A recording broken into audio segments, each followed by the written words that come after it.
આવે છે।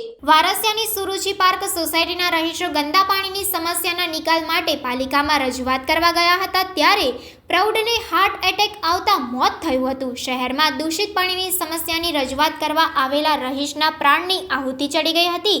Ward number 6 વારસિયાની સુરુચિ park સોસાયટીના રહીશો ગંદા પાણીની સમસ્યાનો કાયમી નિકાલ આવે તેવી માંગ સાથે સ્થાયી ચેરમેનને રજૂઆત કરવા પહોંચ્યા હતા।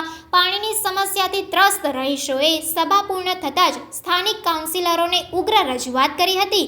જો કે રજૂઆત કરવા આવેલા 52 વર્ષના આધેડ ધડી પડતા હોસ્પિટલ લઈ જવામાં આવ્યા હતા, જેઓને મૃત જાહેર કરાયા હતા। બીજી તરફ કાઉન્સિલરો રવાના થઈ ગયા હતા, જ્યારે રજૂઆત કરવા આવેલી મહિલાઓએ કાઉન્સિલર હીરા કંજવાણી અને જયશ્રી સોલંકીને ઘેર્યા હતા, પણ બંનેએ ચાલતી પકડી હતી। હિમી સાહેબને ફોન કરીએ છીએ, ફોન લેતા નથી। હીરાભાઈ હાથ મૂકતા કે છે તમારા બધાને વાત કરો કે છે સોસાયટીમાં। અરે વાત કેટલાને કરીએ? અરે શીતલ મિસ્ત્રી તો હાથ અધ્ધર કરી દીધા કે તમારા અમારા કાઉન્સિલર સાથે વાત કરો। અમારા કાઉન્સિલર સાથે વાત કરે, વોટ લેવા એ લોકો આવે છે, કાઉન્સિલર આવે છે વોટ લેવા સુરુચિ પાર્ક આરટીઓ પાછળ। અરે આ તો કેટલા વર્ષોથી આ સમસ્યા છે, કોઈ નીકળતું જ નથી। જ્યારે બી આવે છે ત્યારે આ જ પ્રોબ્લેમ હોય છે અમારે। જ્યારે બી આવે પાણીના માટે જવાનું। અરે અમે નોકરી ધંધા કરીએ છીએ, અમારે આખો દિવસ આ જ કામ કરવા આવવાનું। અમે શીતલ મિસ્ત્રીને મળવાયા છે, પણ શીતલ મિસ્ત્રી છે નહીં। અત્યારે બનાવ બન્યો છે, અમારા સોસાયટીમાંથી એક ભાઈને એટેક આવી ગયો છે, એમને દવાખાને લઈને ગયા છે। 21 નંબરમાં રહે છે ભાઈ, એમનું નામ શંકરભાઈ, મારું નામ છે રેખાબેન શાહ। સોસાયટીમાંથી આવ્યા છે વારસિયા ઓલ્ડ આરટીઓ જૂની આરટીઓ પાસેથી। ઘણા ટાઈમથી તકલીફ છે અમને પાણીની। ગંદુ પાણી આવે છે, અવારનવાર અમે કહીએ છીએ, ચેક કરીને જાય છે, ફરીથી ગંદુ પાણી આવે છે, ચેક કરીને જાય છે, ફરીથી ગંદુ આવે છે। છેલ્લા 22 તારીખથી અમને ખાડા ખોદીને મૂક્યા છે, ફોલ્ટ શોધી રહ્યા છે દરેક જગ્યાએ, પણ હજુ અમને કોઈ ફોલ્ટ મળ્યો નથી અને હજુ પાણીનું સોલ્યુશન આવ્યું નથી। રોજ અમે સવારે પાણીના ટેન્કર લાવીએ છીએ, ઘરડાથી લઈને મોટા બધા જ પાણી ભરે છે। નોકરી ધંધે જવાનું હોય છે, પણ તોય પાણી આવતું નથી। કોર્પોરેશન વિસ્તારના કાઉન્સિલર છે, વિસ્તારના કાઉન્સિલર કોણ છે? શીતલ મિસ્ત્રી વિસ્તારના કાઉન્સિલર છે।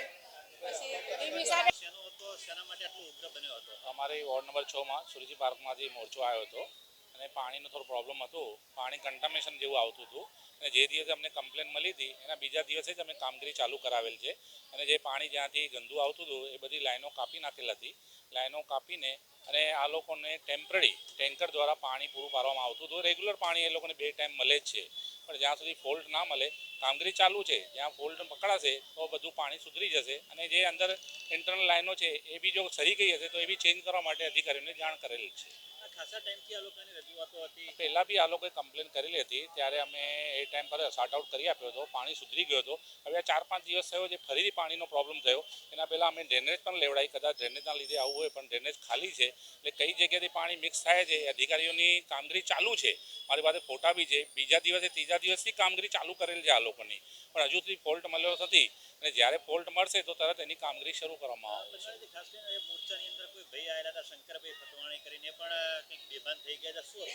એ શંકરભાઈ આવ્યા હતા અને મીડિયાની સમક્ષ એ ઘણું બધું બોલતા હતા। ખબર નહીં, હું વધારે ઓળખતો નથી, એ સોસાયટીના જ છે, અને બધું બોલતા હતા અને જોરથી બોલતા હતા। એને કંઈ પ્રોબ્લેમ છે, કંઈ શું છે એ ત્યાં બેભાન થઈ ગયા હતા અને પછી એમ્બ્યુલન્સમાં લઈ ગયા, કશું ખબર નથી પછી એના બાજુ વિશે શું છે।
Thank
you.